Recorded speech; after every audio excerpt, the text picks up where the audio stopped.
Hello, everyone, and welcome to Gamers Breakfast. My name is SkojSkull. I got my co-host Jalbagel. We got NightSide. Do you have a fan for your Grundle? Because Jal does. Welcome to today's breakfast. How we doing? Well, for those of you who don't know who NightSide is, he is a variety content creator. He also does a lot of Monster Hunter as well. Very fantastic person. Welcome. Thank you for having me. Good morning, everyone. Good morning. Do you want to explain a little about yourself?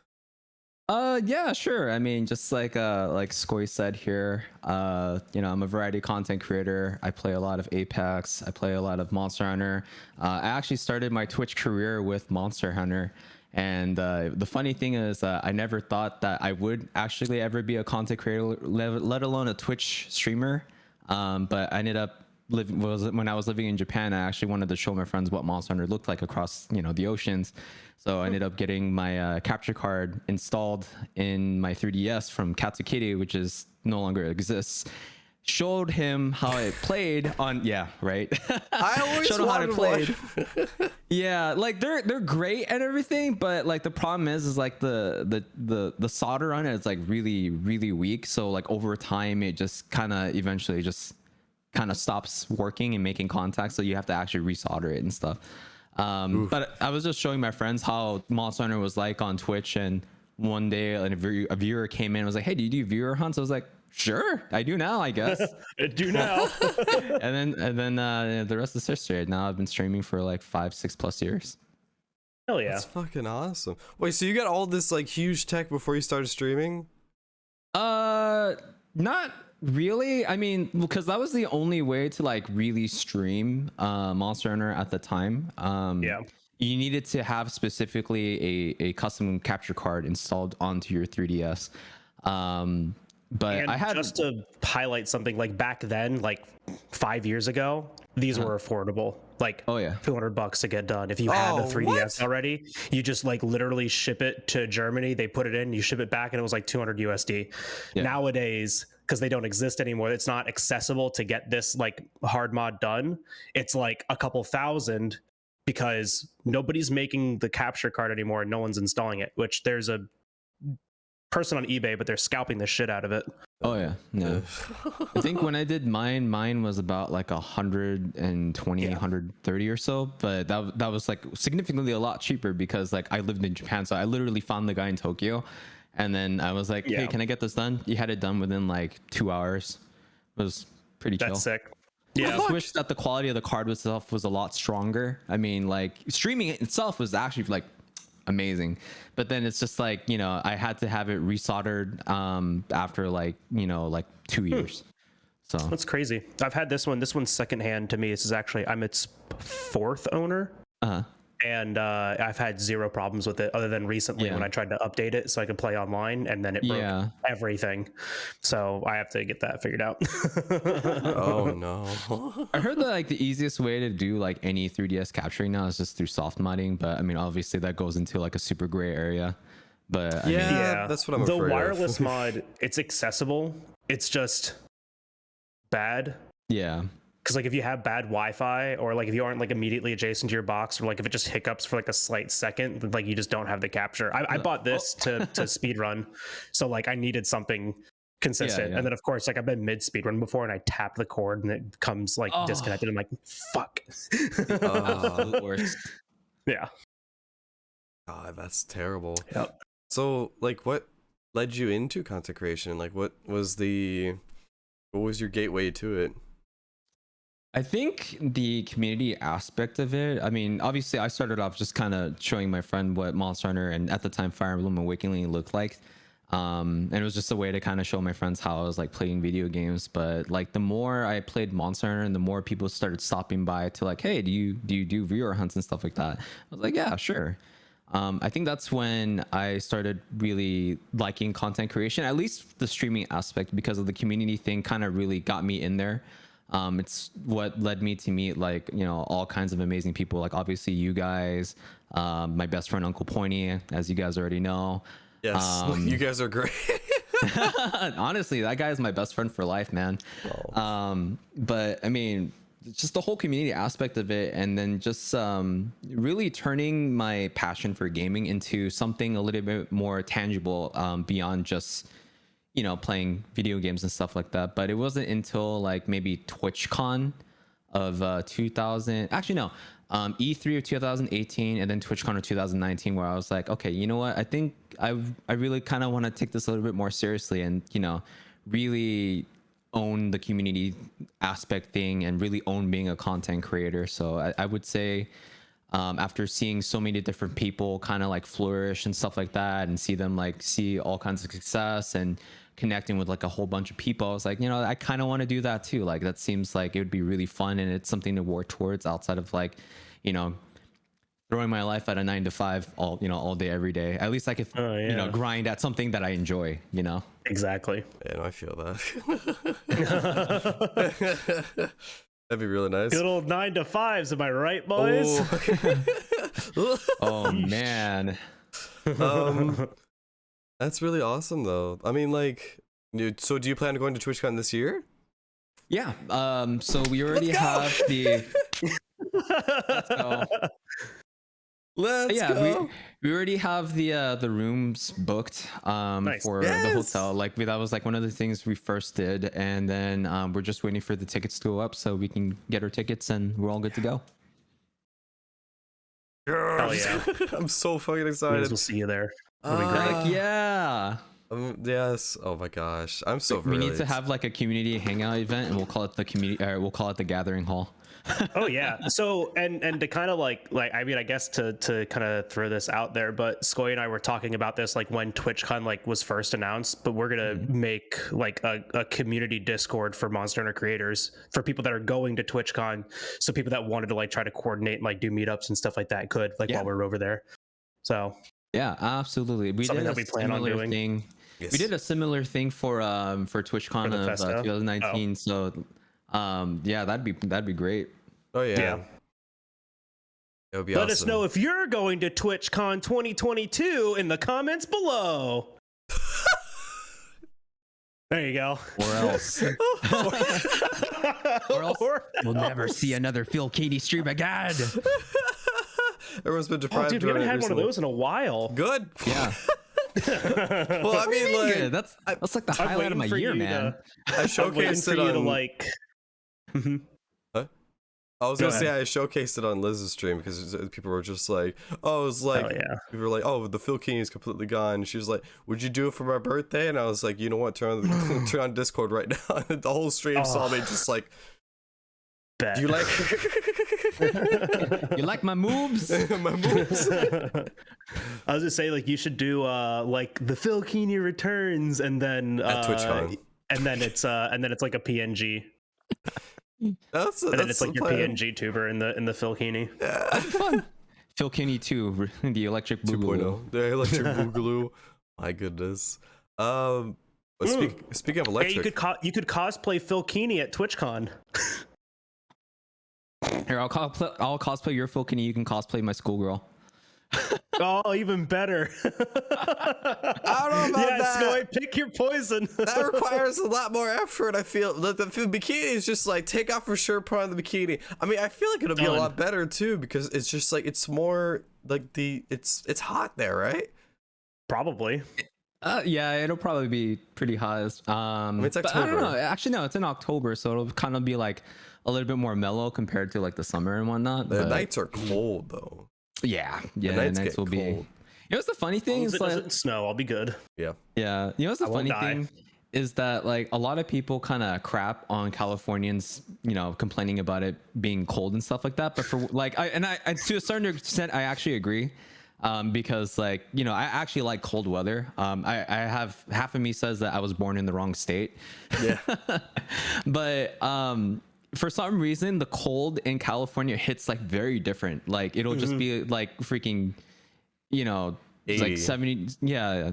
But then for some reason you just feel like freaking cold, And It's a humid cold. That's what I say about Florida, right? Because like if you want to hear anything, it's a Floridian complaining about cold and everyone going, 60 isn't cold. It's like, motherfucker, 60 when it's 80% humidity is freezing. And like a wind chill and like all this other nonsense, it'll say like 60 feels like 45. And I'm like, I die today. That's it. This is it. This is the day I die. This is the end. It's really beautiful down there though. Because I went down there to visit my friend who I was initially going to move in with at first to go like kind of like just go around different apartments and kind of look around.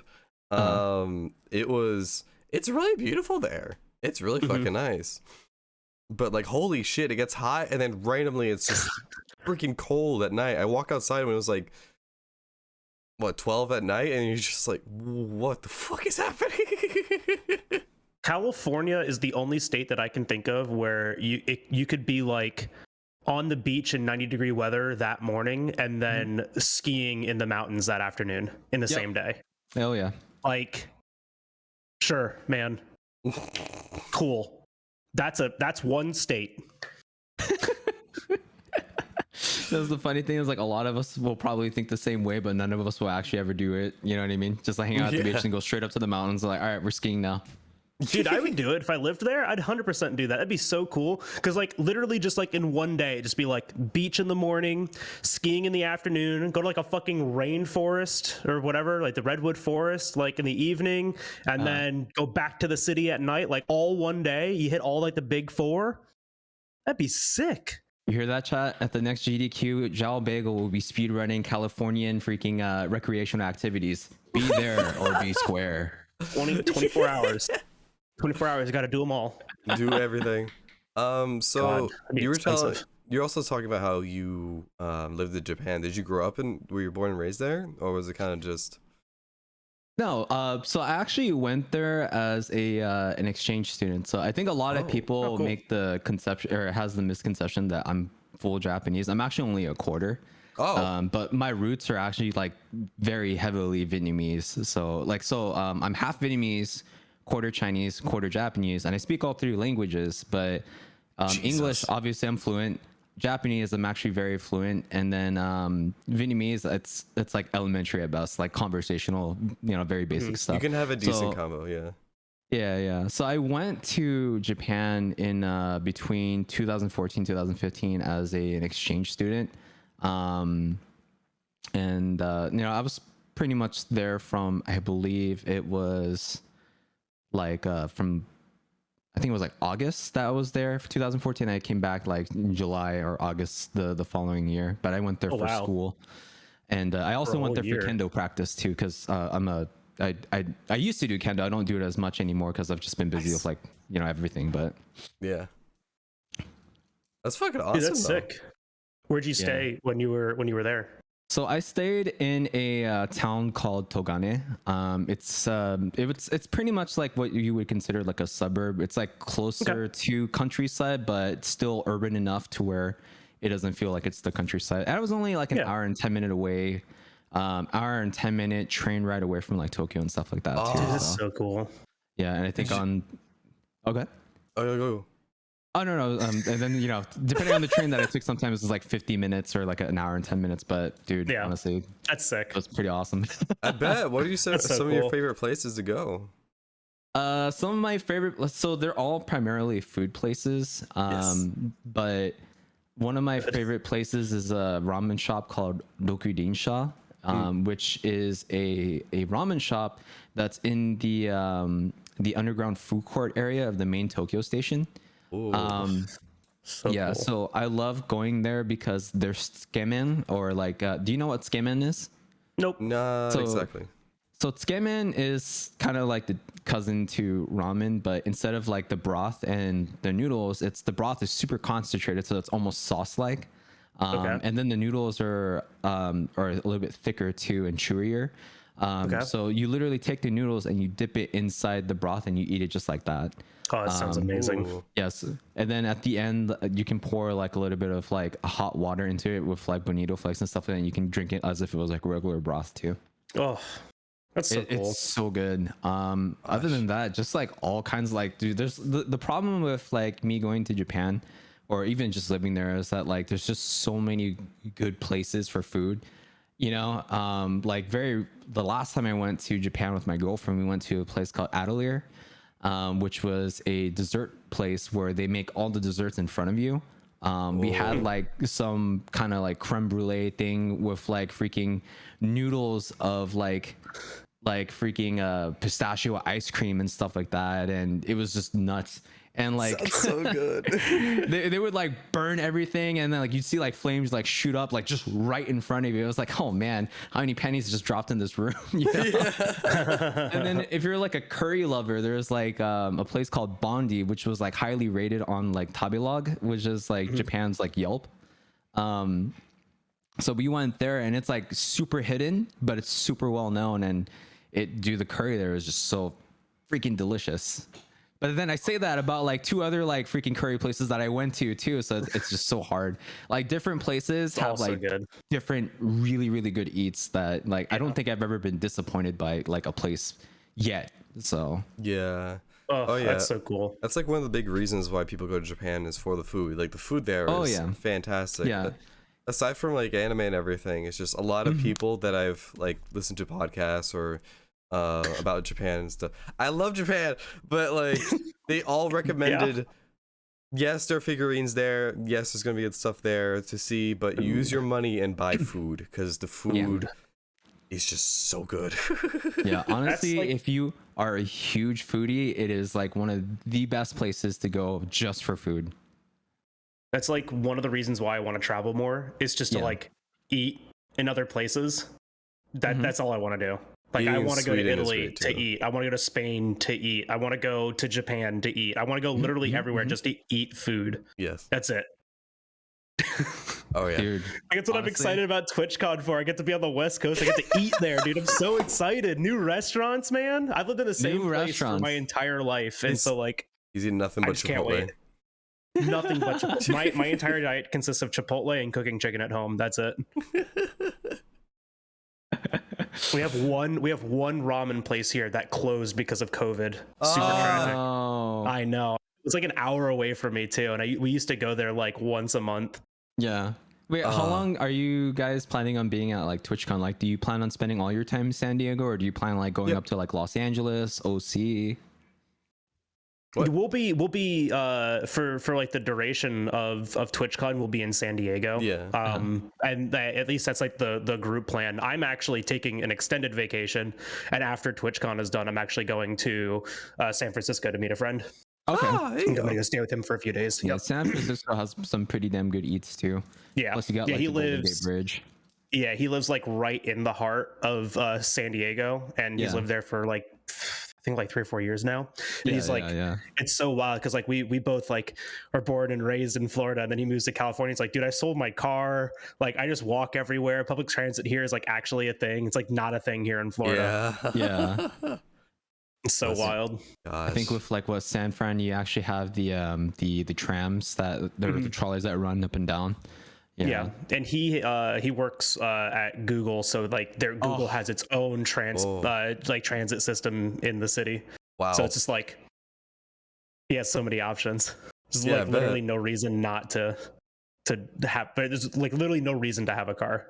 Yeah, no, basically. Absolutely. If you can save yourself the insurance and gas money, why not? You know, dude, the insurance and gas money is just like, oh my gosh, I can't wait to get out of here and just sell my car and no.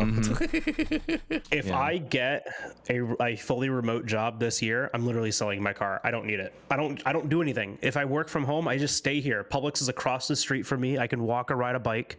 Like, I don't need a car. I'm selling it if I get a remote job. I don't give a shit. That's like $500 I save a month.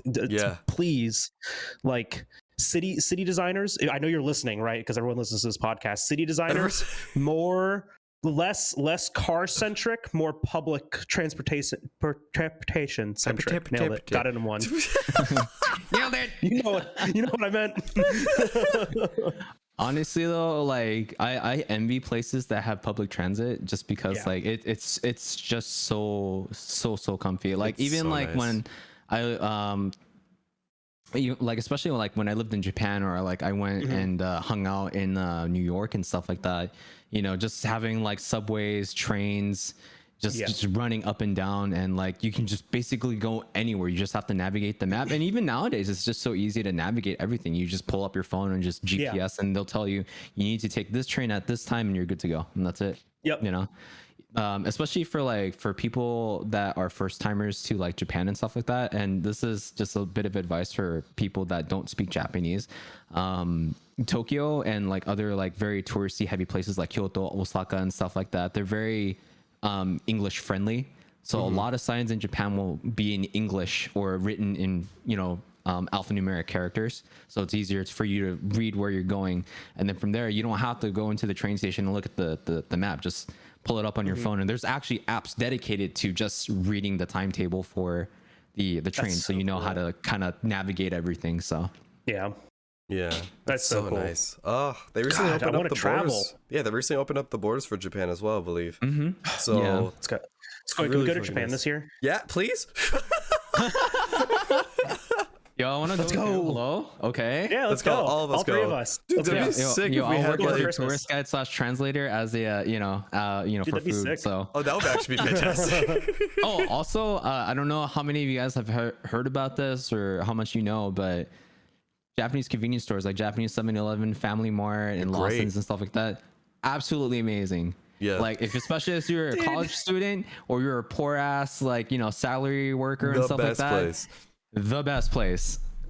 What's your go-to like convenience store meal? Freaking rice balls and freaking Boss coffee, man.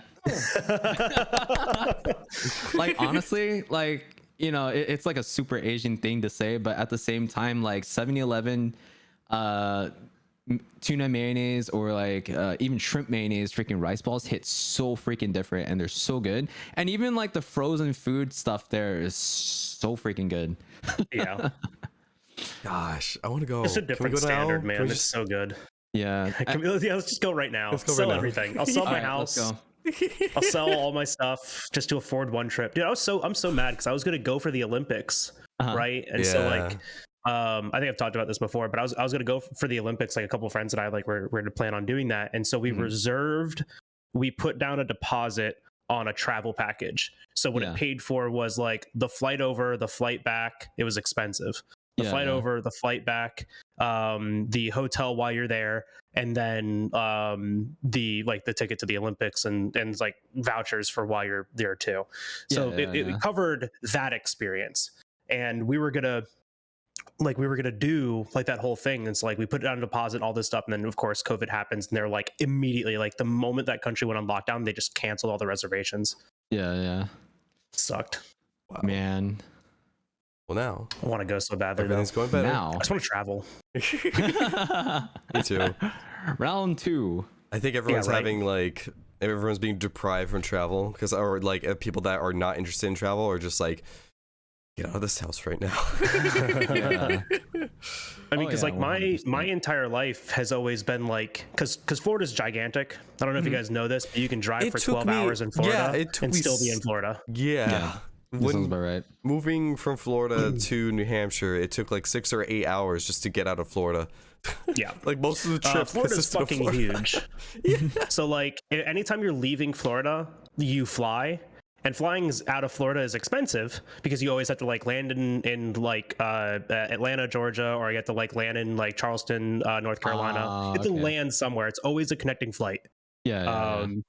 And just like for the area that like my family and I live in, like it's never been a necessity to travel. Like we had everything that we liked here, right? Like we had hunting here, we had fishing here, the beaches here, the amusement parks are here. Everything's in Florida. Yeah. And so we just like never traveled. It's like I've been to like a handful of states and I've been to one other country, and it's the Bahamas, and that doesn't really count in my opinion. It's a 3-hour boat ride east. Like it's like a weekend trip for us, so strange. That still sounds like a lot of fun. I don't know, man. Oh no, it's a blast. it's a blast. But like those are like the only places that like I've been. Yeah. So like now that I'm like trying to like make more time for myself, I want to travel, right? Like I want to go to like a bunch of different places. And you're doing it. Yeah. I'm going. I know. I've already been to plus one state this year. I've been to Missouri this year. and then we're gonna go to Minnesota. It's gonna be another state. I get to go to Bloomington, Minnesota. Minnesota. Don't bother pointing for me. He lives in Minnesota. Oh, does he? Yeah. And then I get to go to and then California. So man, 3 states this year. Holy crap! And then he gets to bother me. Yeah. Wait, do you live in California?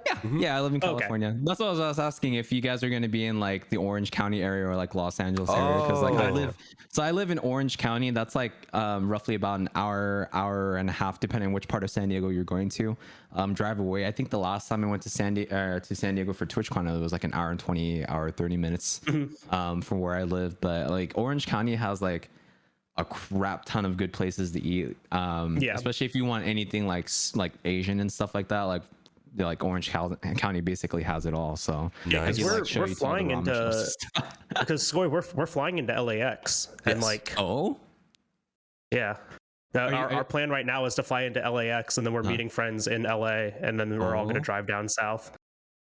Let's go. We'll talk about it. We'll talk about it. Yeah. Let me know. I might want to be able to hang out for it. If I end up being unemployed in the next two. I want to give you the biggest hug. Months. Oh, fucking hell. Skoy's highlight of this trip isn't even like TwitchCon, which I think for most of us it's like not even TwitchCon. Like TwitchCon will be like a fun thing to do for like one day, and the only reason I want to go is for the like partner booth to get my one recognition of being partner once a year from Twitch. And get my swag bag.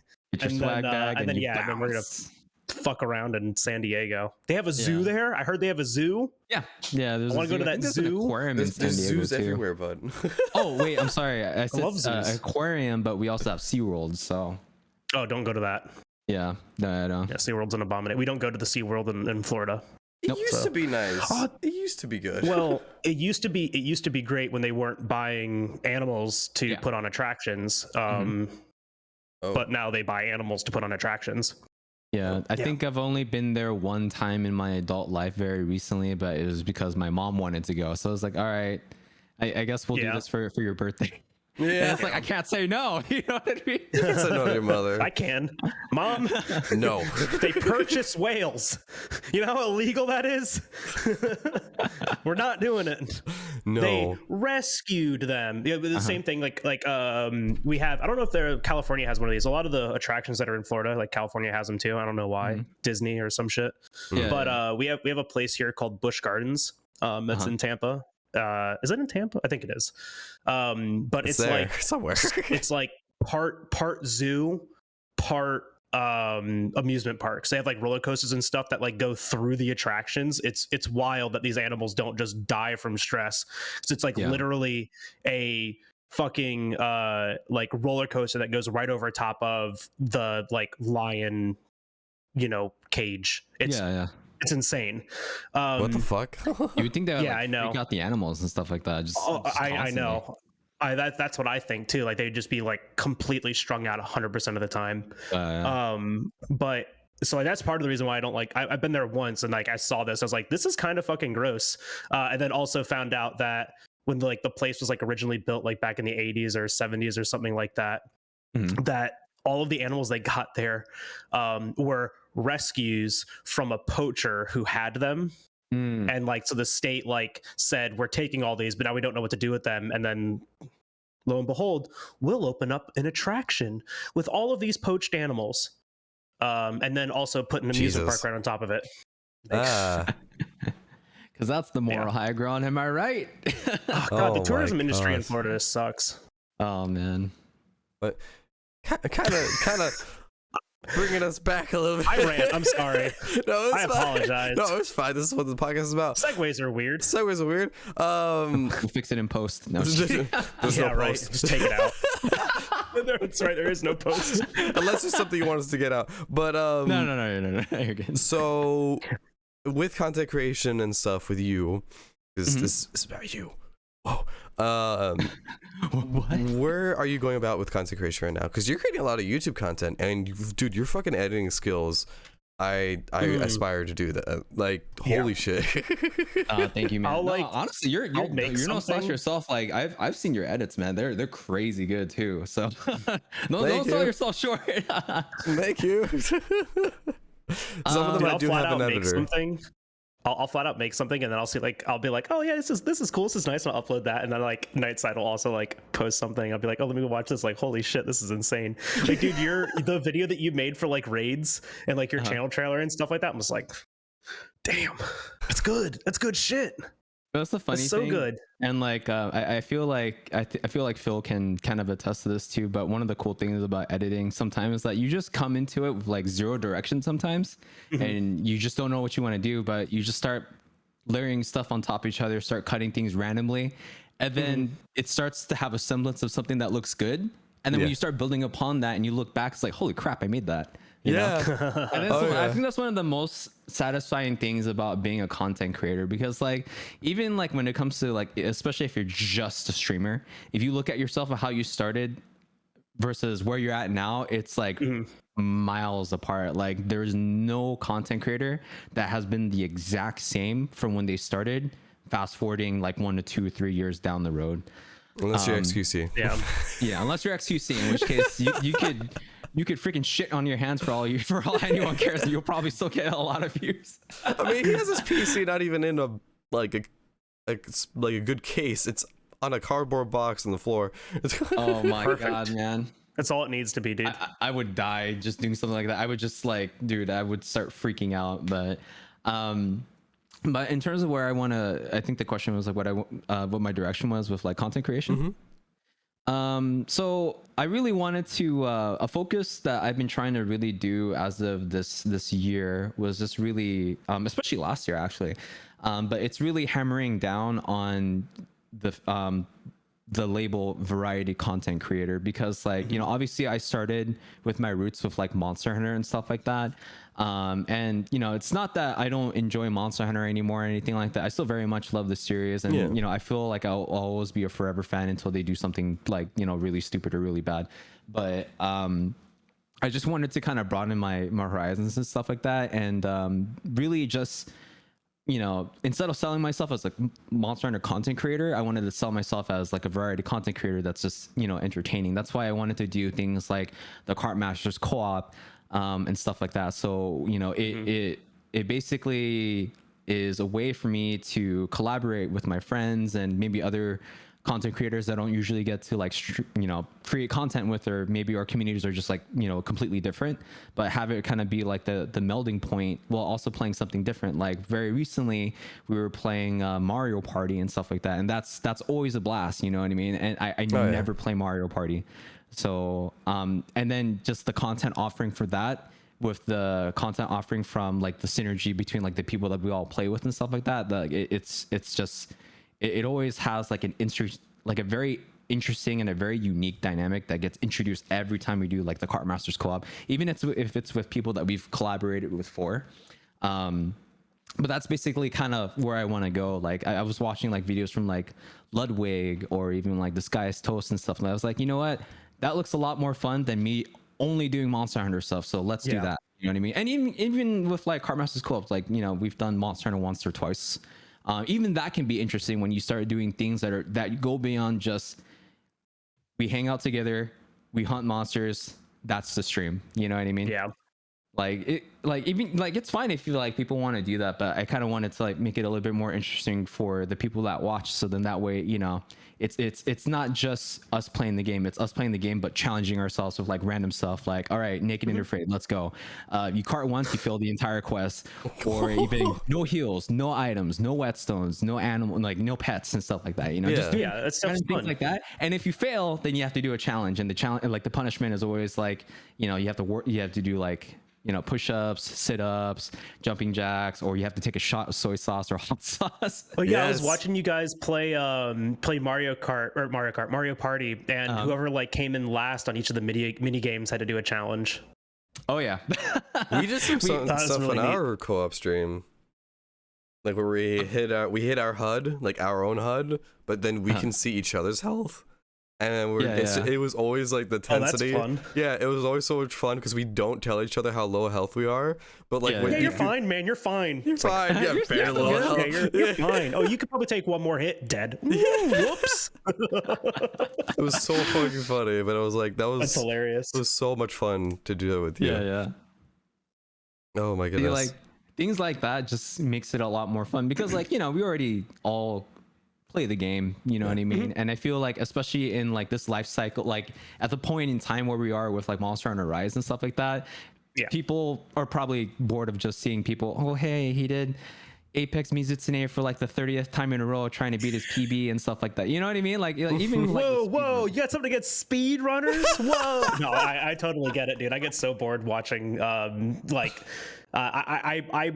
try my damnedest to like watch people do ILs, and there's like a couple people that I'll watch do that stuff. But yeah, no, it definitely gets stale after a while. And like Rise is definitely in that. Yeah. that, yeah. There's like one But, I small mean- mistake a lot of speedrunners do, and then they have to like reset the whole run, and then it's Exactly. like constantly that.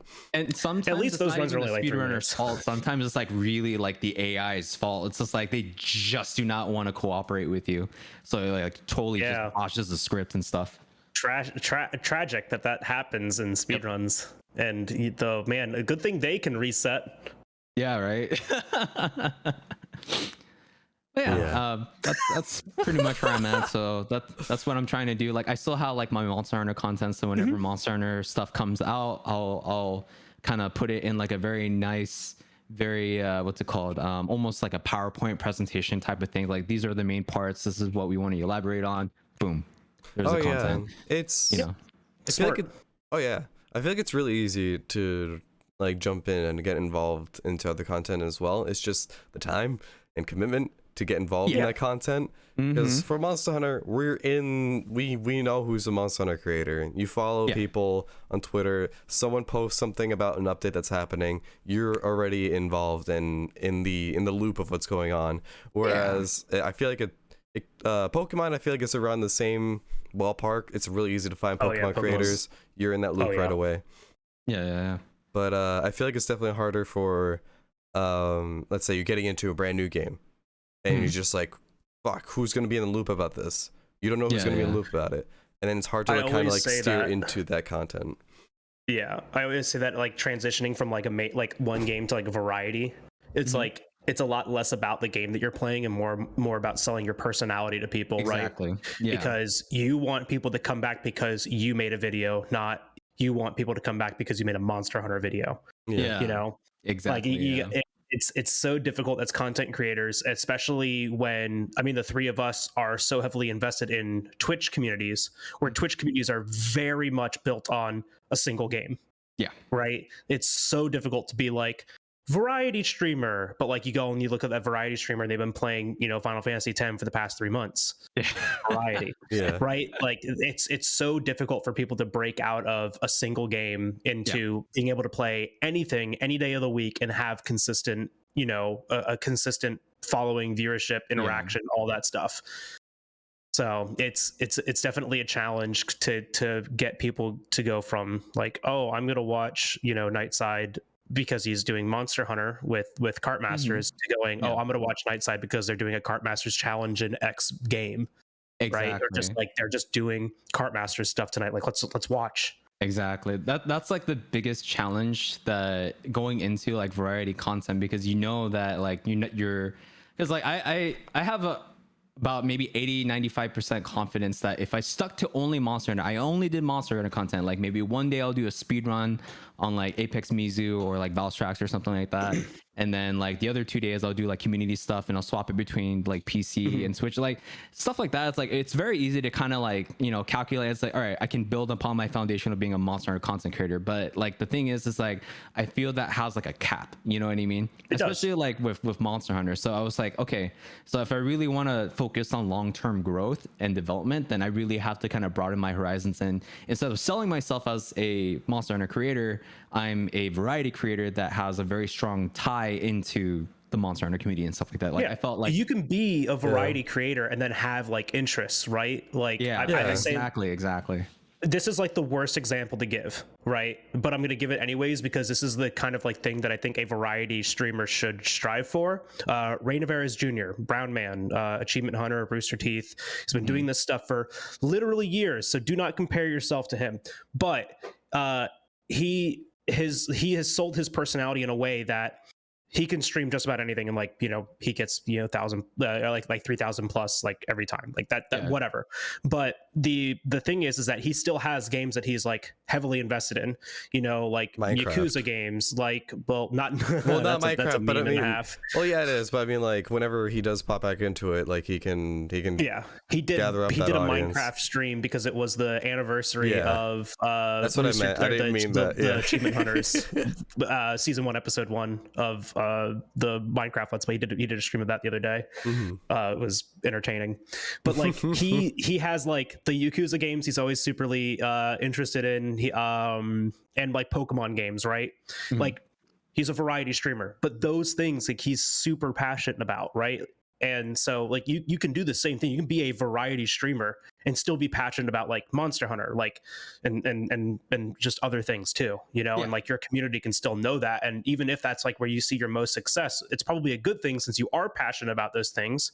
And like, it's okay to like go through like content cycles. I think RX is a really good example of that too, where he makes content based on just what he's interested in and what's popular at the time.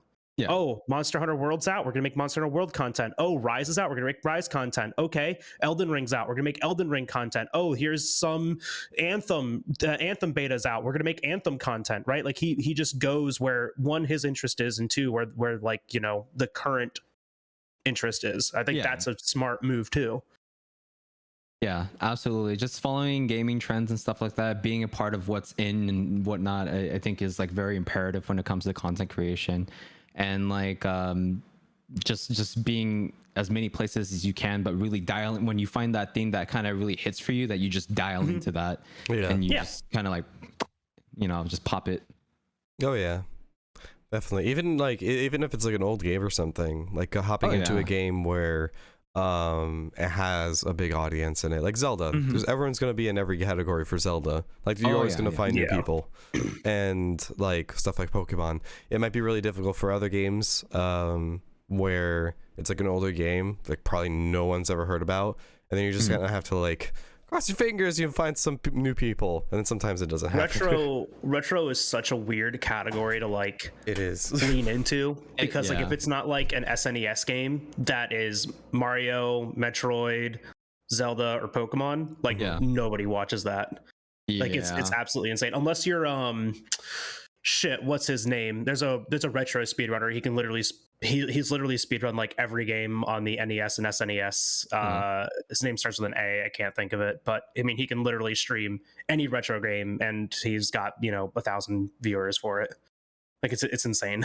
Just see like randomly one day like Super Mario spin-off number 44, and it's got like, you know, 1,000 plus viewers, and you're like, what the fuck, this game's been dead for eons. Jesus. That's also just like Twitch meta, right? Like Twitch meta is so weird too, because it's literally just like the retro category. Like that's the thing, like the thing I hate that makes it very difficult sometimes is like you follow like the trends on Twitch, but it's always like jumping back and forth. Like I remember at one time it was Iron Chef, and then the next, or not Iron Chef, was it Master Chef? Master Chef, yeah, it was Master Chef, and then after Master Chef, it was like just random shows like Naruto or freaking, you know, Avatar: The Last Airbender and stuff like that. You know, like that was such a strange meta, and the meta before that was all like collab meta and stuff. Like the meta is always like changing. It's just like that's mostly for the bigger creators. Those are like the top 10 creators like trying to push the boundaries of Twitch, right? To get a reaction, to get a rise. Like that's where I say like hot tub meta came out of that, sleep meta came out of that, and then like, you know, the politics meta is always going to be the politics meta. Like anything that what's happening right now on YouTube, which is disgusting, but the reactions to the case. With Heard and Depp, and Johnny Depp. So like right now, like people that have been like Fortnite content creators with like, you know, maybe 1,000 subscribers have shifted to this politics meta and covering the Depp versus Heard case, and are now sitting at 250,000 subscribers and an entire viewership based on that, because they're covering it, and it's disgusting. Right, to think about that. But I mean, if that's what people are interested in like watching and like looking at, it's that you have to like literally follow like where that meta goes, you know. But that's a completely different. That's like short-term gains, right? Because It's this like case is taking a going to be over steroid soon. and like exercising for like 4 months, and then you know you're fit, and then you do nothing for ever after that, and then you become a blob again, right? Yeah, We're looking for that sure. long-term sustainable physique. Yeah. Dad bod. I made dad jokes and I have the bod. I am too powerful. So I have a question for you, NightSide. So like in the interim, right? Because we're like all in this like waiting for Sunbreak kind of thing, and like Sunbreak's gonna come out. My expectations are it's gonna last, and I hope I'm wrong, but it's gonna last as long as like the Rise hype lasted, which I said was 3 months. 3 months, yeah. And then people are going to just kind of like fall back into this complacent stance with Monster Hunter until MH6 comes out. Yeah. I've started thinking about like what I want to do in between then. But out of curiosity, because like you say you want to do like more variety, is there anything in particular outside of Monster Hunter, like in between these kind of like Monster Hunter cycles that we see, right, that you're particularly interested in pursuing? Right off the top of my head, Apex Legends. Like I've been like really getting into Apex Legends. Like, you know what's the funny thing is, like I hate battle royale games. I hate BRs. I hate like, PvP. Apex Legends is for some reason the only game that I can stick with. Like I played since like season 0, and it was kind of fun. And then once season 1 started, I was like, all right, I guess I'm not gonna really play this anymore. And then it wasn't until like season 8 that I started like kind of like, hey, this looks kind of fun, you know, again. And I tried it out. Came out. Yeah. Season 8. Like pretty much like a year and a half later, you know, because the game's been out for like two years now. Or was it 3? Has it only been 2 years? It's been 2 or 3 years. Wait, hold on, I gotta look this up now. Apex. Because I remember when the beta came out, I played the beta, and like I'm the same way. I hate BRs because they make me anxious. Because I hate like PvP where I don't know what it is. Like every BR that I played has always just made me anxious, and I've tried I'm right a there lot with of them. you. I'm right there with you. Apex was fun though because like you had like the abilities and stuff like that. It felt a little more like Overwatch BR. Movements feels so good in the game. Like I think the reason why I've stuck with Overwatch, or not Overwatch, but with Apex, the reason why I've stuck with Apex for so long now is that like I really dialed into like the whole movement mechanic because it just feels super good. And shooting in that game feels pretty good, even though the time to kill can be pretty high sometimes. Compared to like let's say for example like COD. You know. Also, the game's been out since February 4th, 2019, so it's on its third year. 3 years? 3 years. Yeah. Wow. Wow. And it's on season 8. What do they do? Like 3 months for a season? We're on season 13 now. What the fuck? Do you guys understand what a season is? They're like 1 month. That's one season, y'all. You got 1 month to grind it. I think every season runs for about like 90 days. Roughly 90 days. 90 days, yeah. Well, I mean, considering so four seasons a year. That's like saying like imagine getting an episode per day. That's what Apex literally is. So it's just like if you think about television and Apex, it makes sense. It's just it makes like, sense. That's how you stay relevant. That's how you constantly change stuff. No, and that's good for like game cycles. I'm used to stuff like when it comes to competitive games, I'm used to like MOBAs like Smite and League. Yeah. Like Smite, I used to follow hardcore, you know, back in college. Back in my day. Back in my day. I went to the second ever High Res Expo and watched SWC live 3 times now, actually twice now. One time was on accident because it was just at DreamHack. I had no idea. There you go. but like they do like a season a year, and like it goes on for 9 months, and then they have 3 months off time, or 4 months, however that works. Oh, okay. Yeah, 3 months off time. So like they're on like season, I want to say 8 now, because the game's been going on for like since 2012. Yeah. 2014, something like that. I don't know, but they're like they're at that same like kind of length, but you know they do one like every year. So that's what I'm used to, right? It's like when I hear a season, I'm like, oh yeah, so like 13 seasons, season 13 3. years, got it. 13 years. Yeah. But Apex Legends is one of those games where I have tried to play a few times here and there. It's always a good time.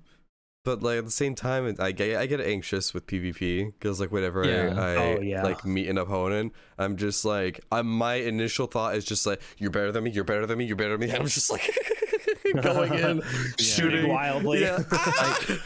I think why it still works for me is because like I'm a very competitive like person, so like, you know, I'm no stranger when it comes to like PvP or even like, you know, competitive like settings. So it's like I used to compete in like kendo. I used to do like Smash very competitively too. You're used to that one-on-one PvP. Exactly. I'm very used to like 1v1 2v2s or something like that. So and especially with like Overwatch, I used to play ranked Overwatch. I think like season like 3 or 4 I hit like Masters or something like that. Fuck.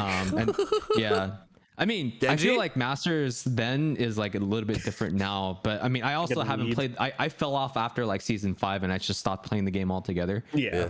But maybe when Overwatch 2 comes back, I'll try it again. But like right now, I'm just like dialed into like Apex. Like I've hit like Diamond multiple times. I'm just trying to like push the boundary to get up to like Masters, and maybe eventually try and hit Pred. But I mean, let's see what happens. You know.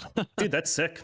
I'm terrible. And like it's good to have, because like that's my whole thing too, right? Is that like if you don't have a goal in a game, it's really hard to like play it every day. Exactly. Yeah. You know, so like that. I mean, that's why I've always enjoyed speedrunning, because I'm not a big like PvP person. Yeah. But I do like challenging like myself and on like my own goals. I like to you know, improve on something. And so like that's why like where speedrunning came for me. So like I think especially as far as like Twitch meta is concerned, I think games like that where you can watch someone's like growth and experience and like expertise like change throughout time. I think something like that is like really good for like long-term viewership. You can like watch someone become like an expert on something like this, plus the PvP aspect of it helps create kind of like a more exciting, like, oh, is he gonna like win this like 1v1 or like, you know, or are they gonna get like third party, like what's going on right now, you know? I think that is just exciting to watch. Absolutely. And like people live for like those clutch moments, or even for some like really entertainment moments, you know, like when you clutch a 1v3 or 1v2, it just feels so good. But then like you'll have like moments in between where it's just entertaining to watch. Like I think I had like I posted like a couple of Apex clips like here and there, but out of all the clips that I've ever posted, there was one clip that I posted that was like that blew up pretty nicely. I was doing like a finisher on like the very last guy of like the enemy squad. They had like a gold like knockdown shield, so that means that they can pick themselves back up, so their squad doesn't get instantly wiped until that guy gets killed. So I walked up to the guy and with the character named Crypto, and I started the execution. And I said his infamous line of like, your heart stopped beating. Why don't have you tried turning it on and off again? And the animation, he hits the character across the face and walks away. And then I didn't realize that it would walk off the ledge, and I fell off the ledge. And as I was saying, I was like, oh no! And I just died. Like I feel like people... that clip is fantastic. By the way, I think I watched it like 10 times. I It was so watch. I funny. think I missed that. What? Hold on, That clip let me is see so if I can good. find it for you. Yeah, send me that. I'll watch it. Because your reaction to that was so genuine. You're just like, ah! I was like legit like shocked that I had fallen off and died. So, so but like funny. just like clips like that too. Yeah, it's just goofy stuff like that. Because like I keep saying this is like Apex is like because it's the same people that made Titanfall and Titanfall 2. And it's the same movement system as Titanfall 2, but they removed some stuff. Yeah. And it's actually kind of wild because it's still this like movement playground that they don't quite understand. And then streamers find more ways to exploit them. And it's just like, oh shit, it's still like a movement beta. Oh my gosh. Pretty much. And like, you know, what's the crazy thing is that like, you know, they Apex actually falls within the same, like it actually takes place after all the Titanfall. So like after Titanfall 2, it takes place in the same universe. But when you play like the LTM, yeah, absolutely. And one character actually is from Titanfall. That character's name is Ash. She's actually one of the main antagonists inside of Titanfall 2. Yep. So That's so cool that they do that. right? Yeah, it's super neat. There's like, hey, we really love Titanfall. Please play Titanfall.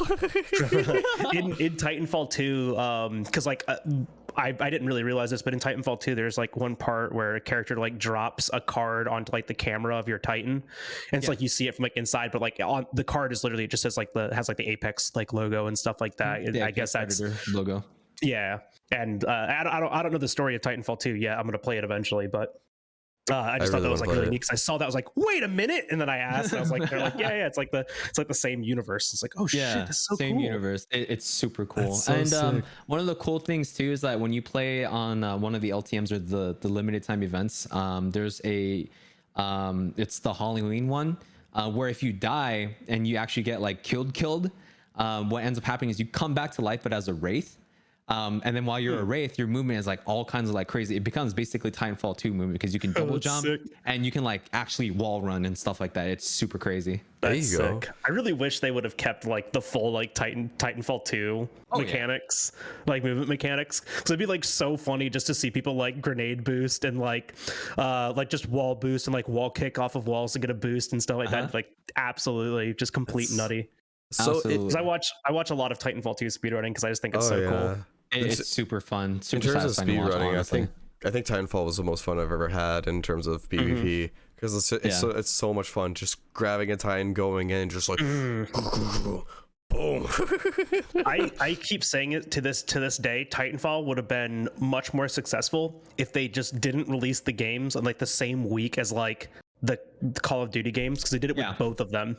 Like both Titanfall 1 and Titanfall 2 came out the same time as Call of Duty games, and they just shot themselves in the foot. Because it's like, it's cooler Call of Duty with cooler movement and mechs, but If they you're not released gonna it beat Call of today, Duty. I'm sorry. Exactly. if they released it today, like if they like, it would. If Titanfall 3 came out explode. today, it would be like top of the top. Like everyone would fucking play it like right now. 100%. There's nothing else out. There's nothing new right now. There's no new COD. There's no new Battlefield. There's no new like shooter, story-based shooter game right now. Like they'd be on top of that. Yeah, like I feel that with Titanfall, and I think that they were actively just trying to, or I don't know, like if this is 100% true, but just based off of my own perspective, I feel like Respawn was just really trying to, or maybe even EA, they were just really trying to compete against like the COD market. But the problem with COD is that COD is just so on lock and so dialed in that like the fan base will just always go back to it. And even if you're not a fan of it, if you're gonna choose between a shooter with really cool mechanics or a shooter that has been just so well established and your friends are telling you to buy the game, you're probably going to end up buying COD. Yeah. You know, it's no competition. I mean, like one in three people, like 3 people will know about Call of Duty and 1 person will know about Titanfall. And like that, it's not going to happen, right? Like where you're just going to you're going to pull more just based off of, like merit. Right, it's just 100%. Not going to happen. So the same thing, like when Yokai Watch came out, like everyone was freaking out, like Yokai Watch is going to kill Pokemon. Yokai Watch is the Pokemon killer. They got what, 2 games? Yep. And then that same year, Pokemon sold the best it ever did. Weird. This so-called Pokemon killer. Weird. Nothing's gonna kill Pokemon. There's nothing. No, but that's the same thing. Like Pokemon and COD, like they can do fucking anything. The next COD game could literally be like COD like toddlers or some shit, where it's just like fucking Rugrats and they're all running around with like imaginary like weapons and shit, like Nerf guns, and people would play that shit, and there would be a competitive scene for it, and then there would be like the fucking league for it because it has Call of Duty behind it, right? Yeah, exactly. Like once it you would, slap it Call would of Duty sell. on it, that's it. It sells. The fact that Sun and Moon sold any copies of the video game is astonishing to me. Yeah. Oh, was it like pretty bad, or Sun and Moon is arguably like one of the worst Pokemon games, at least in my opinion. My opinion is that Sun and Moon sucked because Ultra Sun and Ultra Moon were the exact same thing, and narratively the game was bad, but everything else about it was fun. I wasn't a big fan of Sun and Moon either. I didn't really like the way the story was told for me personally, but it's boring. Narratively boring. I have a lot of opinions on Pokemon, but we won't do that here. We need to do a Pokemon podcast just one of these days because I got so many opinions I gotta throw out there. We can do that next time for you and me. Just rip off gotta chase some IVs, am I right? Oh my gosh. Oh boy.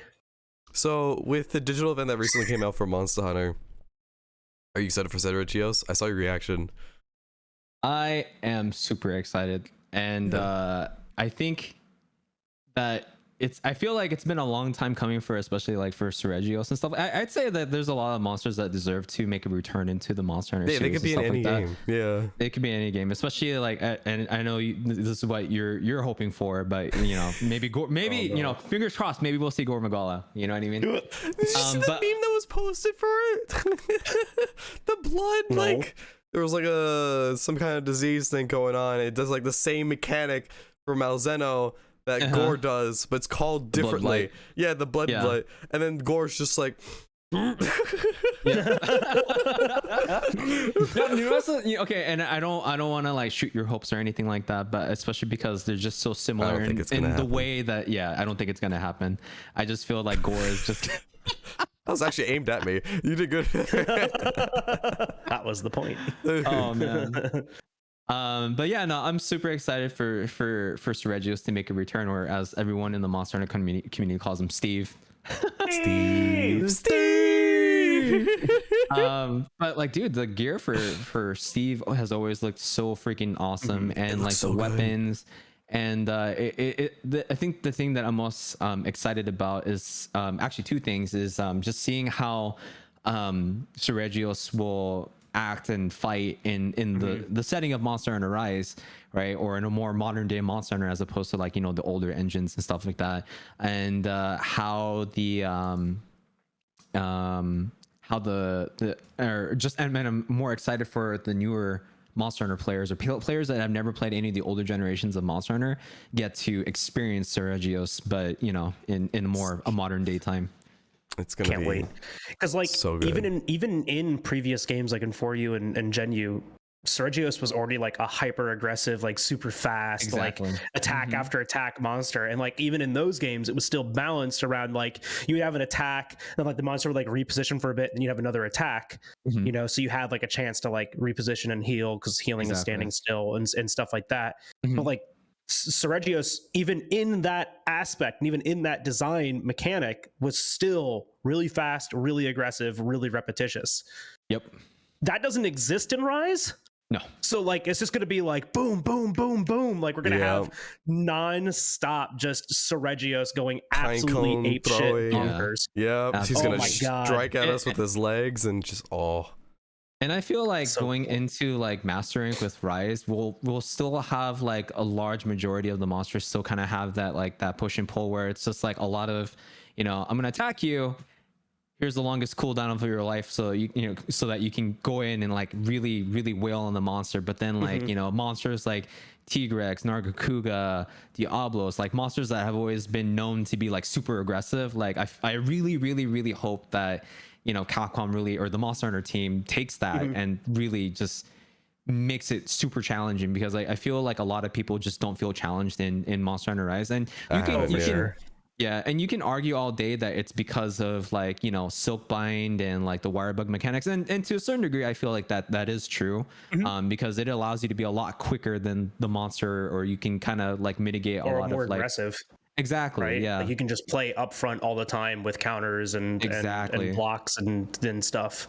yeah, which I Parries. still think is fine, but like the monster has to be just as you know, ferocious or aggressive Exactly. too, you know, because if it's not there, then you're giving us all the options to be aggressive, but you know, it's like you're no punishment. literally exactly, you're literally just kicking like a punching bag at that point. So I mean, we were at the same place when we were at Base World, right? I mean, well, they had like more fun In what context? the challenging aspect, because I mean, I feel like we're at the same not the same place, but with World they definitely had a lot more fun with things brought from the collabs they did, like for the Final Fantasy one, Leshen, stuff like that. Those were, I would say this, because like it's really hard to draw comparisons between World and Base World and Base Rise right now, but I and this is what scares the shit out of me, because Sunbreak is going to be absolutely nuts for exactly this reason. Rise and World use the exact same armor mechanic system, exact same.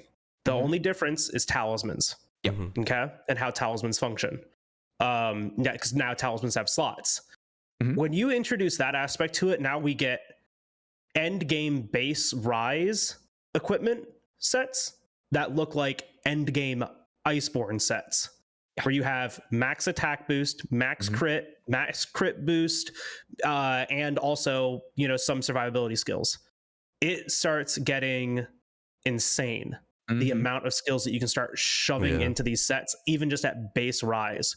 So what I mean, this like scares the absolute crap out of me, like what end game for Sunbreak is going to look like, because when we look at World to Iceborne, World, we had like this set maxes, you know, attack boost, and then you're gonna add like some levels of Wex because Wex is always good, and then that's all you can fit.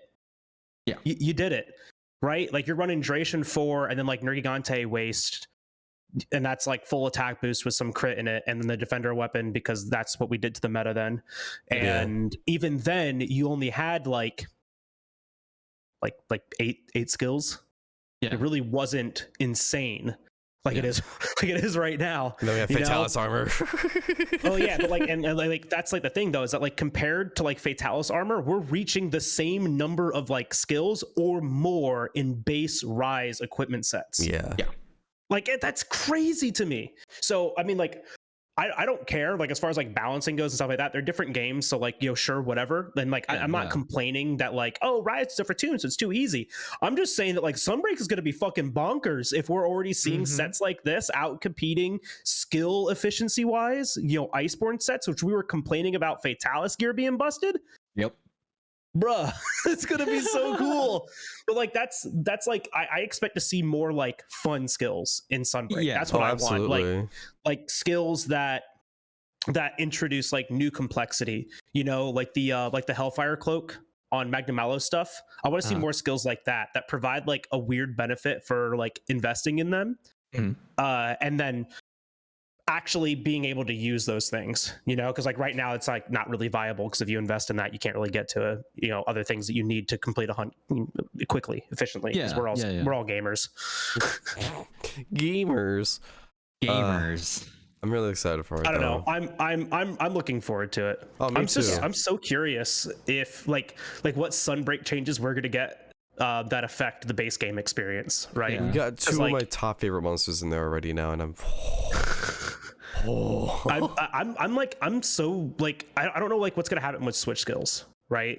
That's gonna be interesting. With the skill swap mechanic, the swap evade mechanic, and then just like the new switch skills in general. If we get those like from the beginning of the game, I'm fine with that. But like it's gonna make a completely different experience, just like adding Clutch Claw to the beginning of World did, you know? Yeah. Yeah, absolutely. I almost feel like Capcom is really not sorry, I keep saying Capcom, but it's I know it's the development team. It's synonymous, you know. No one's gonna go actually Phil. You said Capcom as a whole creator. He doesn't even know that it's the development team. Does he even know that there's a mobile team and a main series team? What the fuck? There's the thumbnail. Went super fucking anime right there. I love it. Oh my gosh. I was gonna say, I almost feel like the Monster Hunter development team, like they really took Rise, and now with Sunbreak, I almost feel like they're purposely making a lot of things like just super over the top and super broken, just to see what they'll have to reel back and balance when they get into Monster Hunter 6. You know, it almost feels like it's the experiment, because GU was basically the experiment too, you know what I mean, with like hunter arts and like hunting styles and stuff like that. And then a lot of those translated into World and Iceborne too, and then they were getting translated again in Rise. So you know, that's what I keep saying. I love how they do that. Yeah, absolutely. Like Rise right now is like fun for the sake of fun. And like everyone keeps like bitching and moaning about like, well, LS is gonna be even more broken. Like then fucking play it. It's fun. Yeah. It's fun to be an unstoppable force of nature, killing monsters like people incessantly. Like it's fun. Yeah, people like Peppo are like gasming right now. Dynasty Wars for so long. Dude, like it's fun for the sake of fun right now. And I think that's what we need. We need new things like this to experiment with, because like this game isn't about balancing. Like World was like a traditional Monster Hunter experience. Like base World was traditional Monster Hunter experience. The weapon, the monster. right? Like it wasn't like super serious end game sets. Like we didn't have like all the access to like incredibly broken things. Like base world felt like for you again, which made me fall in love with the game. I loved every second of that. Absolutely. I loved every second of world, every second of Iceborne. Minus obviously just the tenderizing stuff. I could live without that. Tenderizing we could live without. Yep. Yeah. Tenderizing. I think they learned that. But yeah, it was like, yeah. Do you want to do 1/4 of your damage to this monster part because you didn't tenderize it and the hit zone value is under a 40? No, I don't want to do that actually. So we're gonna tenderize every monster part. Oh man. Now World was really built as like a balanced Monster Hunter game in my opinion. They really thought about like making weapons equal except for Gunlance, and making sure that things were balanced except for Gunlance, and making sure that things like felt good and felt fun except for Gunlance. And now Rise is just like get the love you need. No. It really doesn't. Now like Rise, it's just like fun for the sake of fun. Yeah, let's just throw every idea that we have into this because this game is seriously anime. Let's just have a blast and make everything like just really fun and really good, and don't really worry about except for Gunlance. It's okay, Gunlance. You don't need to scale on raw. Apparently, you don't need attack boost in any of your builds. You get the rocket boost, and that's it. That's all you get to do. That's all that matters. Boost is so much fun to look at. It is. Blast Dash made up for everything. Just it not being on a cooldown just made up for everything. Like I don't care. I do not care. They could literally say like they could just literally make every motion value for Gunlance 0. I would still just use it just to blast dash everywhere. Yep, 100% agree with that. It's absolutely fun. And fun is okay, you guys. It's okay to have fun. No, hunters just want to have fun. Absolutely not, Jal. No, you can't have fun. I'm sorry. Everything has to be balanced. Everything has to be clear. It has to be serious. It has to be like we have to get everything good and perfect the first time. You're absolutely correct. And what's even funnier is that like I make all these like comparisons about like Gunlance. Gunlance has the fastest Fatalis clear in world now. Is it really? It has a sub 5. What? Wait, hold on. Solo. A sub 5 Fatalis? There's a for 4 player or 1 player? 1 player. There you go, Gunlance mate. So, you not only do you get Blast Dash and Rise, you also have the fastest clear time on Fatalis. That's all you get. It's fucking stupid. Because the way that Wormstake works is that it procs on explosions, right? Like Wormstake gets like little mini explosions whenever it explodes too. Yeah. The butt plug, right? Yeah, not Wormstake. It has a different, okay, I know what you're talking about. Yeah, I know. The butt plug. It Everyone blows knows up the every butt plug. time you like throw a shell. Yeah, every time you pop a shell. Yeah. You guys remember the snowmen? All the snowmen that we got from the seasonal events, little snowmen that you could put down. Yeah. Every time those get hit, they let off a hit themselves, which counts as an explosion. So they scripted out a Fatalis fight so they could put a snowman down and get like flinches and like head breaks and stuff like that by doing the Wormstake blast, the butt plug, and doing like the normal Wormstake like at a specific time to get knockdowns that would land right on top of the snowman, and then just get all of those procs instantly, and it does like 1800 damage every single time you do that.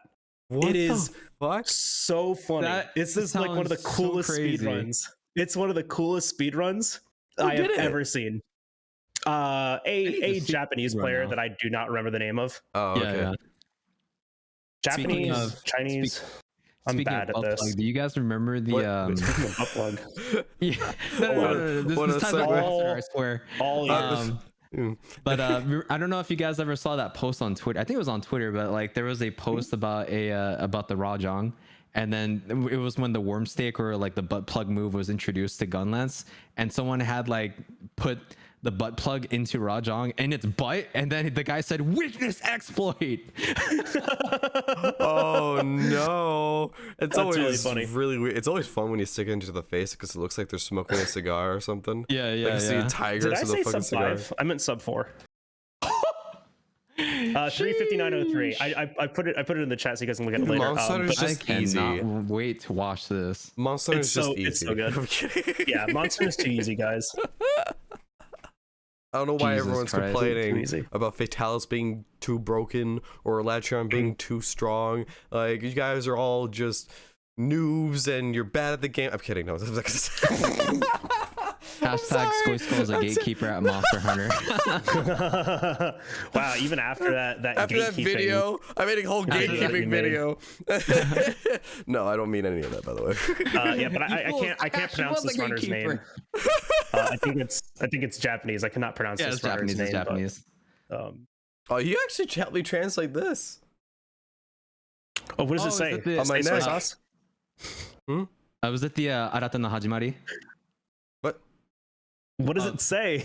It says Yeah, new oh. beginnings on my neck. New beginnings. Yeah, okay, yeah. Arata no Hajimari. Yeah, I I think it all was what happened, I think that's what I think that's what I sent him. Yes. That's so cool. I never heard it read out loud. I heard it read out loud when I was at in Canada. We went to a ramen place and just to have some food to eat. And the person came by, she noticed my tattoo. She's like, "Oh, it actually reads good. It actually reads," because there's a lot of like tattoos out there that people are just like, "Yo, says some deep shit about stuff." It's like, no, it doesn't say anything. It says soy sauce. Yeah, or something. Oh, what's that tattoo say? Oh, it says sakana. I heard that it means for loyalty. No, that means fish. But That's like literally why I'll never get like another language tattooed on myself, let alone just a tattoo in general, because Yeah. I'm gonna fuck it up. yeah, no, I trust the I think it's NightSide. fine, but you really, really, really have to do your research beforehand. Yeah. Like, don't be one of those people who's like where you go up to them and be like, "This looks cool. I want this," and then the next thing you know, it just says like meat. And it's like, Rib oh, shit, cage. love handle. Meat. That actually might be a good one. Right on that's the a- handle, dude. That's why I went to you, because like I knew you knew Japanese and everything, and I trusted you, and I was like triple checking that it translated to new beginning or new beginnings. I because- double checked too myself just in case. Yeah. Because sometimes like things can be translated one way, but it sounds like unnatural. So the main thing with me is that I wanted to make sure it sounded natural while also having the same like the exact message that you wanted. So I sent to my girlfriend, I sent to my girlfriend's sister, I had them checked it off, and then I Really? sent it back to you. Yeah, 100%. Wow, I didn't know that. Thank you. Holy shit. Yeah, no, Damn, look at absolutely. you. Because the last thing Look I it out. wanted to do was like Have something tattooed on me that says something. have something tattooed on you that would be was really wrong. expensive to take off. You know what I mean? Yeah. So, I wanted to make sure that we got it right the first time around. So, And we did. Thank you. Mm-hmm, I was so sick. I messaged you about that, and I was like really excited to get it done. And I think I got it done like the next day. I was like, boom, done. And it's on my then hoodie I and think you clothing. also have it as exactly. Now you got it on as merch. That shot, that's NightSide right there. Oh my goodness. But yeah, do you have any wishes for Sunbreak whenever it comes out? June I think 30th, which is when the it comes out. The biggest wish I have, which I know will never come true, is crossplay. But the next biggest wish Ooh, after yeah. Mm-hmm. the next biggest wish after that is just a proper end game and just like just very stellar post content releases. And like I think this is one of the problems that makes it very hard to compare Rise to Base World, is because of the way that the post content releases happened and the way that the event quests were released as well. Because like, you know how like with World, and this is a conversation I have regularly with like people in like my own chat and with my own community, but like the thing that worked really well for World, I could be wrong too, but I feel like the thing that worked really well with World, that it was like a pseudo live service game where they had like 100% agree. scheduled event quests and stuff like that. So you only had this amount of time to do these quests before it goes out of rotation, but it'll come back eventually. It worked love that. really well for World. really well. Because like now kept you things have a fresh. reason to come back to play the game, especially if you missed the quest the first time around, you can come back and do it. And then you also had like 100%. seasonal quests and seasonal lobbies. Like there were so many different things happening that it never felt like I was being overwhelmed, whereas with like Rise follows the old structure of the older games where they will release the event quests after a certain amount of time, but it just piles up. You know what I mean? Yeah. You know, It's like and GU especially- event quests where there's Exactly. like 400 of them, and you're like, Yeah. which one's the Yu-Gi-Oh one where my cat will look like Dark Magician? Exactly. Can't You know? fucking find it. Yeah, and I mean, And I think that's like the most difficult part about wanting to like Rise 2 is because like with Rise, it's like everything is all there. It's like I'll get to it when I get to it. Before you know it, like you have like 3 pages worth of event quests. Yeah. That Yeah. you don't know which one does which. No. You know. I really don't know. Like you have to really look into it, and I feel like Yeah. World. I think World not recently, but like sometime after the Rise release, they had everything just there for you. So it was Exactly, just yeah. like that was a perfect time Just to do second that. That was last title perfect. update. Yeah. Yeah, The because last title update, and that's it. Like you can do whatever you want whenever you want now because you're already at the end of the life cycle of the game, and that And was we like did it. the perfect way to do it. You know. it was great. I'm getting chill just thinking about it because it was like I'm just Yeah. remembering like all the times that it's like cycled through stuff, and Yeah, even now. Even now, they're still cycling through stuff. Like KT and Safi, they keep on cycling they through do- they those two keep They're every on every a day. constant timer. Yeah.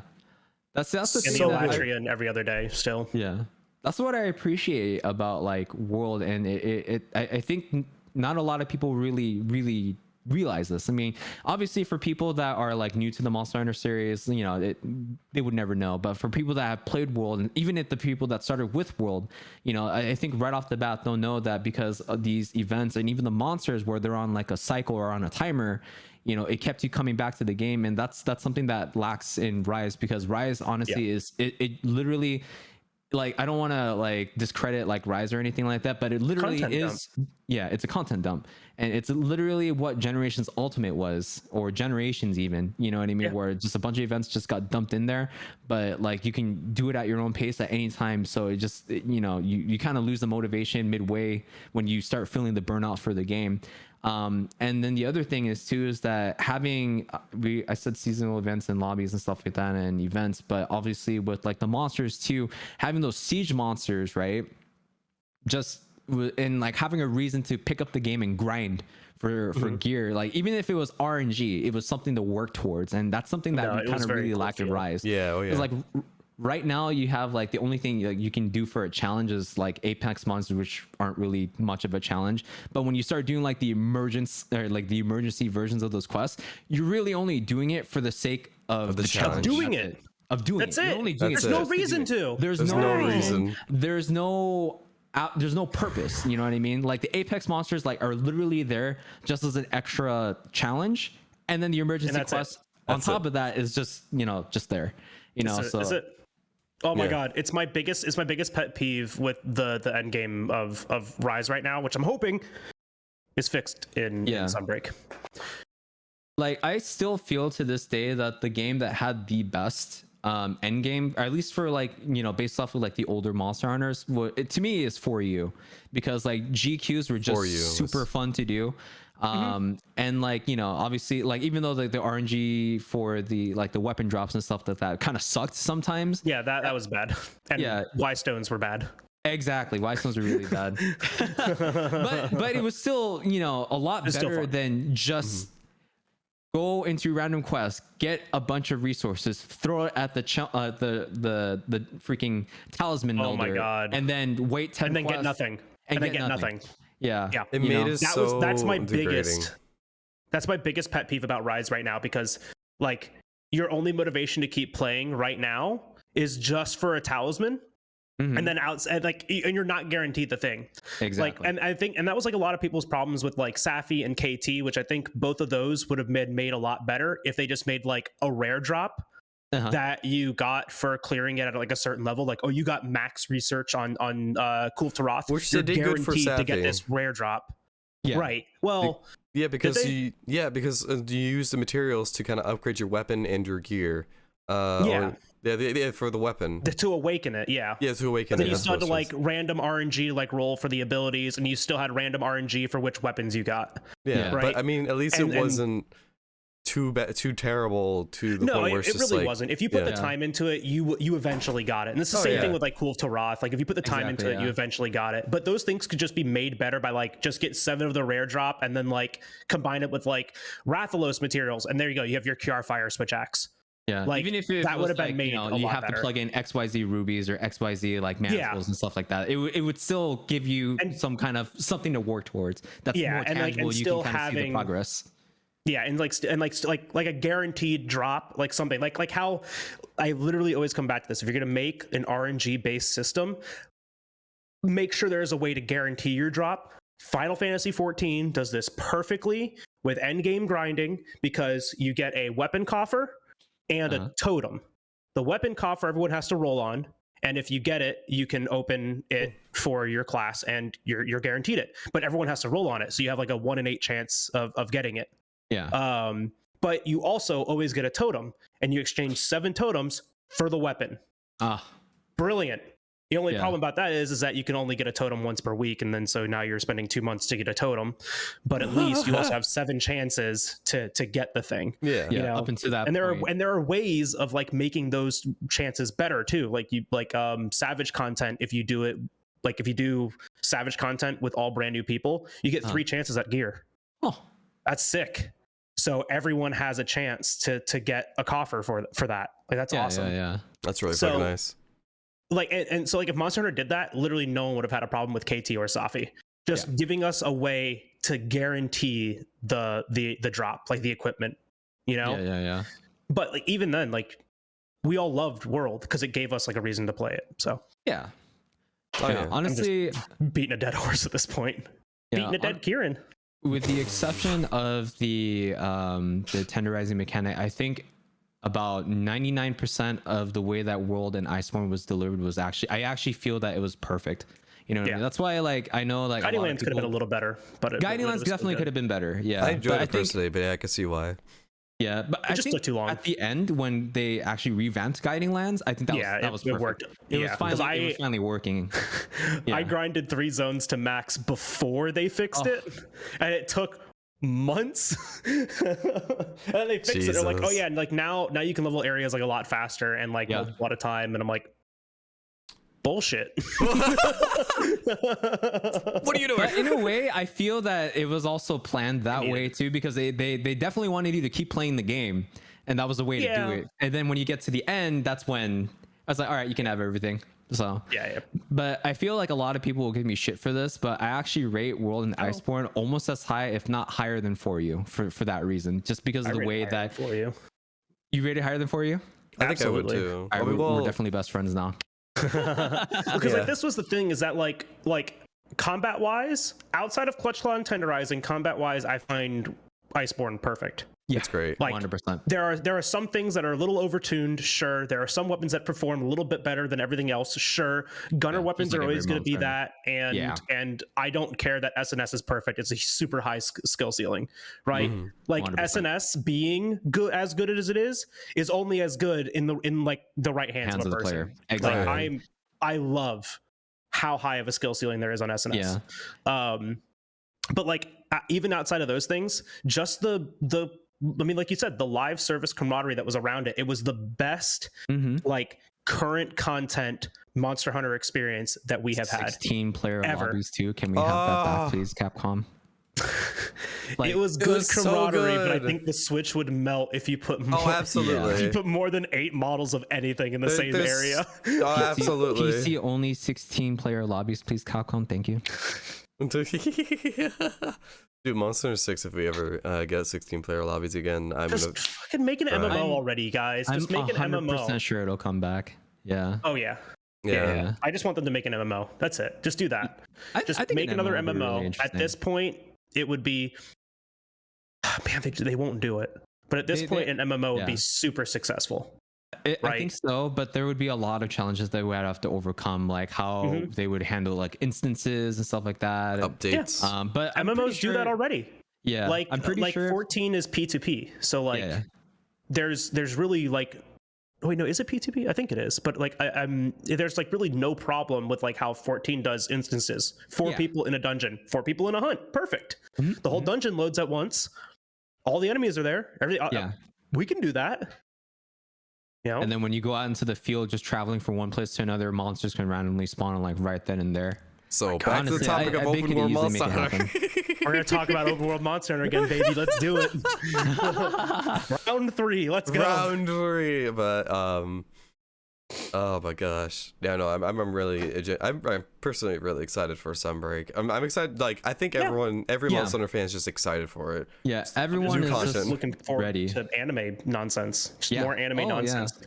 Dude, I can switch from ZST to compressed elemental discharge on Switch Axe. It's gonna be the coolest rendition of Switch Axe that we've ever had. Absolutely. I'm so excited. This is the best iteration of Switch Axe. It's got the I mobility. really wanna It's play got Switch Axe. the comfort. It's gonna be so cool. We send everyone flying. Compressed elemental discharge everywhere. All right, but I think about Happy. covers everything. I'm currently cooking, so that's why I'm just like Cooking. yes. You need a Grundle fan, dude. I'm I telling do you. need a Grundle fan. You're right. Go on Amazon right now and search Grundle fan. Hold on. Grundle fan. No, I'm not going to search that. Telling you, it'll come up. With that chat, we're going to be starting a GoFundMe for the Grundle fan for SkojSkull. Thank Boy. you. Thank you. Cool down his Grundle. Cool down Maybe the my tagline. Oh, I don't know if I want that to be the tagline. But Hashtag Grundle cool. yeah, thank you. Save the Grundle. Thank you guys very much for watching. Thank you guys very much for listening. We are trying to head on our way to 200 subscribers. So if you guys aren't subscribed yet, please leave a like, subscribe if you're new. Definitely check out NightSide if you guys haven't already. NightSide, if there's anything you would like to what was the word? Say. Plug. Oh my gosh, we were talking about butt Wow. plugs for like an hour. Why didn't we? You couldn't come up with plug on your own? We couldn't. put all the plugs in the butt plug conversation that we forgot what plugging is. True. But yeah, if there's anything you want to plug or talk about, then give us a shout. No, I mean, no, well, I mean, first off, thanks for having me, guys. course. You know, like I don't get the opportunity to do a lot of like podcast content, so stuff like this is always like a very refreshing change of pace. So thank you to the both of you guys. You know, outside of that, I think the only thing that I would probably want to plug, aside from my own content, is just like, you know, just mental health and stuff like that.